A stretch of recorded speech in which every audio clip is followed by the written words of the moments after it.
যায় যখন শরাবের কারখানা থেকে বাড়ির দিকে যাচ্ছিল আপনার বাবাজি বন্ধুগণ ভাই, যখন আপনার যাচ্ছিলেন যেতে যেতে দেখতে পেল কি রাস্তাতে যেন একটা কাগজের টুকরা আপনার রাখার উপরে রয়েছে। কাগজের টুকরাটা দেখি, টুকরার দিকে তাকিয়ে দেখি তো এই টুকরার মধ্যে লেখা ছিল বিসমিল্লাহির রহমানির রহিম।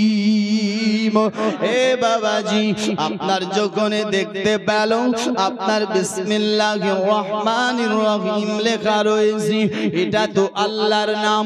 ও কাগজের টুকরাটা কি আপনার সেখান থেকে উঠিয়ে নিল, নেওয়ার পর কি করলেন, কাগজের টুকরাটাকে পরিষ্কার করলো, সাফ সুতরা করলো, করার পর ওটাতে চুমু খেলেন। জোরে বলুন না সুবহানাল্লাহ। কাগজের টুকরার মধ্যে যখন চুমু খায় আবার বাড়িতে নিয়ে গিয়ে ও কাগজের টুকরাটা সুন্দর করে রেখে দেয়, আবার আতর লাগিয়ে দেয়, সুন্দর করে রেখে এ বাসার হাফিজ যেন আবার বাড়ি থেকে আবার শরাবের কারখানাতে চলে আসে। কোথায় আসে? শরাবের কারখানাতে চলে আসে। শরাবের কারখানায় আসতে নাই, শরাবের কারখানায় আসার পরে আপনার বাবাজি যে শরাবের কারখানা ছিল সেখানে আরাম করার জন্য তার জায়গা ছিল, সেখানে তিনি শুয়ে গেছে। যখন শুয়ে গেছে রাত্রে বেলা স্বপ্ন দেখছে আমার আল্লাহ তাবারাক ওয়া তাআলা একজন বান্দাকে বলতেছে এক কাজ করো, তুমি চলে যাও বাশার হাফির কাছে। যে বাশার হাফি আমি আল্লাহর নাম চুমু খেয়েছে, আমি আল্লাহ চাই না এই বাশার হাফির ওই ঠোঁট গুলো ওই জবানটা আবার শরাব পান করবে, এ নাপাক শরাব পান করবে। না না না না, আমি এটা চাই না। বাবাজি বন্ধুগণ ভাই আপনার বেরাদার আল্লাহ তাআলা বলছে কাজ করো, তুমি আপনার আমার কাসিদ হয়ে যাবে আর আমি আল্লাহর সালাম জানাবে। বাশার হাফিকে জোরে বলুন সুবহানাল্লাহ। বাশার হাফির কাছে আপনার সংক্ষেপে বলে মুসলমান, আপনার তিনি চলে আসলেন। ওই লোকটা চলে এসে বাশার হাফির ফ্যাক্টরির কাছে এসে দরজার মধ্যে আওয়াজ দিচ্ছে, দস্তক দিচ্ছে। দরজাটা খোলানো হলো, দরজাটা খুলতে নাই। বলছে ও বাশার হাফি আপনাকে আল্লাহ সালাম জানিয়েছে, আমার আল্লাহ তাআলা আপনাকে শরাব পান করতে দিতে চায় না। আমার আল্লাহর নাম তুমি যে চুমু খেয়েছো, আমার আল্লাহ তোমাকে এত পছন্দ করেছে, এত ভালোবেসেছে, আল্লাহ তাবারাক ওয়া তাআলা আপনার তোমাকে সালাম জানিয়েছে। ও মুসলমান, আল্লাহ তাআলা তোমাকে পয়গাম পাঠিয়েছে, তোমাকে শরাব পান করতে দেবে না। বাশার হাফিজ আপনার কি করতেছেন? আপনার বলছে আমাকে আল্লাহ সালাম জানিয়েছে, আল্লাহর পয়গাম এসেছে, আল্লাহ সালাম জানিয়েছে। এই বলতে বলতে বলতে বলতে এক জঙ্গলের দিকে চলে গেল। আর ওই সময় জোতা আপনার পায়ে ছিল না। আর জঙ্গলে যাওয়ার পর এমন তওবা করলেন এ বাশার হাফি আল্লাহর ওলি হয়ে গেল। সুবহানাল্লাহ সুবহানাল্লাহ, বহুত খুব আল্লাহর ওলি হয়ে গেছি। এটাই শুধু নয়, বাশার হাফি আপনার বেরাদার মুআজ্জাজ সামাইন যখন আল্লাহর সালাম এসেছিল তখন তিনি নাঙ্গা পায়ে ছিল, পায়ের মধ্যে জুতা ছিল না, যার কারণে আপনার এ বেরাদার মুআজ্জাজ সামাইন কিরাম যতদিন দুনিয়ার বুকে গেছিলেন, উনি আর জুতা পরেনি। ওনাকে জিজ্ঞেস করা হতো আপনি জুতা কেন পরছেন না?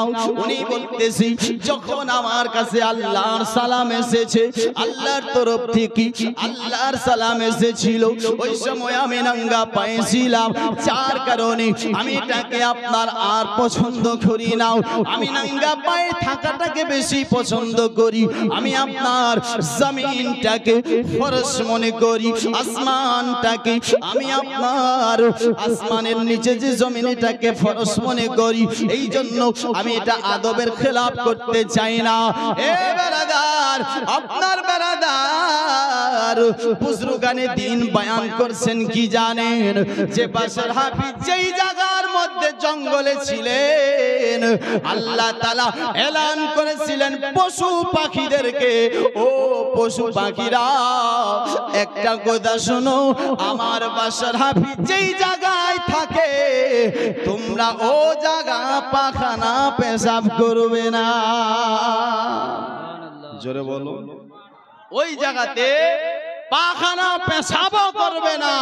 দোস্ত বন্ধুগণ ভাই, মুআজ্জাজ সামাইনে কেরাম, ইনি তওবা করেছিলেন।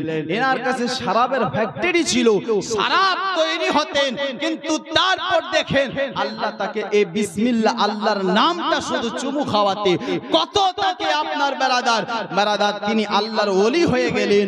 তাহলে চিন্তা করে দেখেন, আপনি আমি বেরাদার এ নবীর আশিক, আপনি আমি নবীর প্রেমিক, নবীর দিওয়ানা মাস্তানা, আপনি আমিও যদি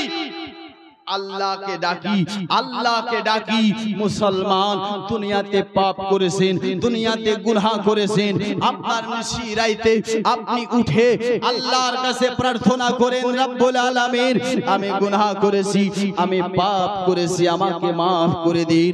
আমার আল্লাহ বান্দাকে maaf করে দিবে। জোরে বলুন সুবহানাল্লাহ। দোস্ত বলার তো অনেক আছে, আমি সামনে যেতে চাই না, তবে আর দুটা ছন্দ পড়বো। আর ওখানে যারা বসে দাঁড়িয়ে আছেন ভাই, একটু ওখানেই বসে যাবেন। এ ভাই, ওখানেই তো বসবেন। আমি দুটো ছন্দ পড়ছি, বসে যান। একবার জোরে সোরে মোহাব্বতের সাথে আরেকবার বলুন সুবহানাল্লাহ, আর একটু বলুন ইয়া রাসূলুল্লাহ। বেরাদার মায়ের সামনে আর দুটো ছন্দ পড়ে আমি আমার বক্তব্য ইতি করছি। আরে কারে ডাকিব মাগো মা বলিয়া, মাই যে আমার ছেড়ে গেল জনমের লাগিয়া, আর কারে ডাকিব, আর কারে ডাকিব মাগো মা বলিয়া, মাই যে আমার ছেড়ে গেল জনমের লাগিয়া, আর কারে ডাকিব। কি ব্যথা পাইলো মাগো আমায় ছেড়ে গেল, মুখ খুলে নাও একবার আমায় না বলিল।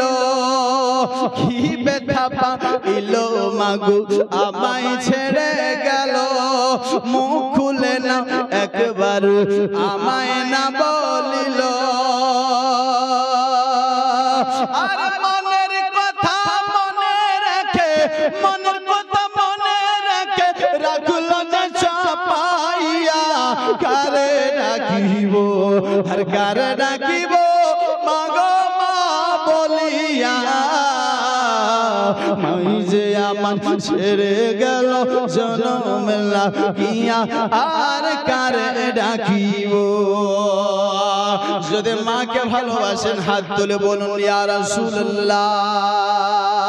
আজ মাই যে আমার কত আপন, মাই যে আমার কত আপন, বোঝাই কি করিয়া, কান্দে পরাণ আকুল হয়ে মায়ের লাগিয়া।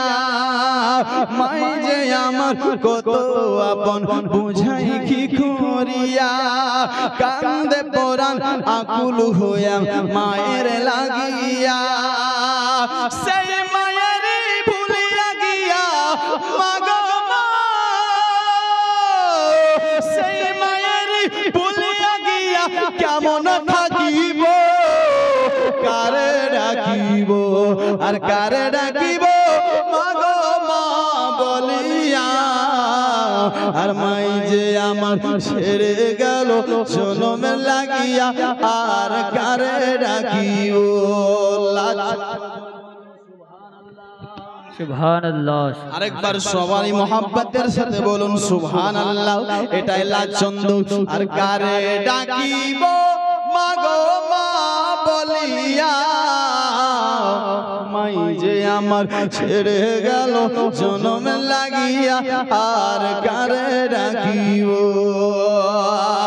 না বুঝিয়া কত কষ্ট, না বুঝিয়া কত কষ্ট দিলাম মায়ের মনে, না বুঝিয়া কত কষ্ট দিলাম মায়ের মনে, তবু মায়ে করছে দাদর আকুল ফোরানে।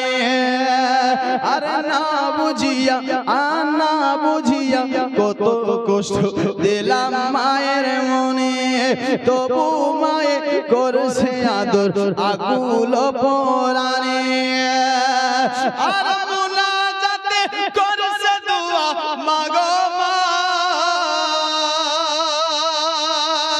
মুনাজাতে করছে দোয়া সন্তানের লাগিয়া আর কারে রাখিব, কারে রাখিব মাগো মা বলিয়া, মাই যে আমার ছেড়ে গেল জনম লাগিয়া আর কারে রাখিব। যাই হোক ব্রাদার ইসলাম মুআজ্জাজ সামাইল ইকরাম, সোনার থেকে আল্লাহ